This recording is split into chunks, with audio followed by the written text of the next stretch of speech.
The coming of June in Ethiopia and other parts of East Africa marks the start of the rainy season, and with it the start of the primary planting season for farmers. Over the past few decades, improved seeds, fertilizers, and other agricultural inputs have gone a long way in boosting agricultural productivity in Tigray.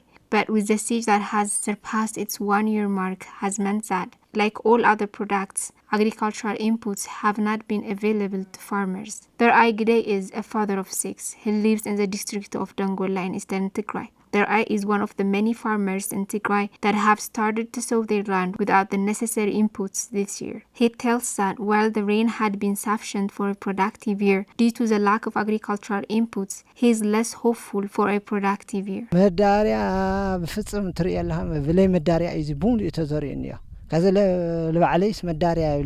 is no fertilizer, as you can see. Everything I've sown here is without fertilizers. We used to have white and black fertilizers. We used to apply them with the help of agricultural experts. Our land was productive. I used to sow my land with improved seeds of wheat. The productivity was promising.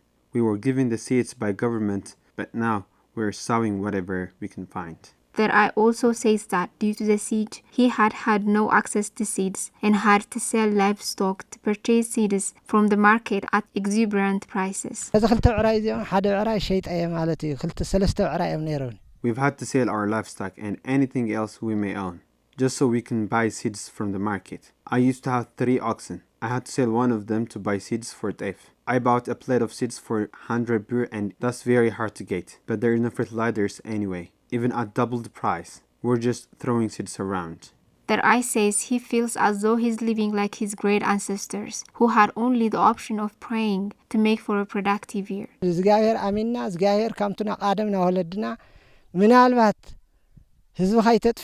sowing the land that has had my ancestors, just praying that God will bless the land. God is our only hope because the land and soil have adapted to fertilizers and improved seeds. We haven't sown without it in a long time. I used to get 20 quintals every year. Now I'm worried that the seeds won't grow at all.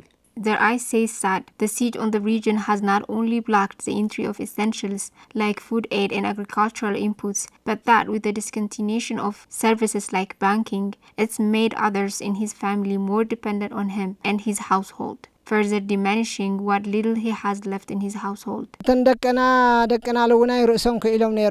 of my children were self-reliant for a long time.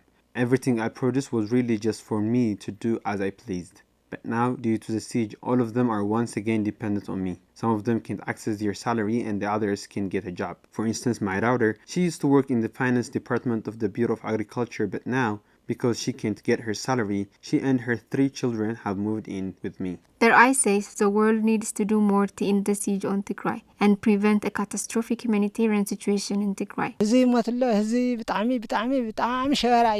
People are dying because of lack of food. We need fertilizers and improved seeds like we used to get before. Our children have to get back to work so they can support themselves. We can feed 7 and 8 mouths and make any profit. We need fertilizers so we can work and produce. The lack of essential agricultural inputs in Tigray is sure to have a devastating impact in Tigray, as it stands to intensify an already dire humanitarian situation that has left more than 6.5 million people in dire of assistance.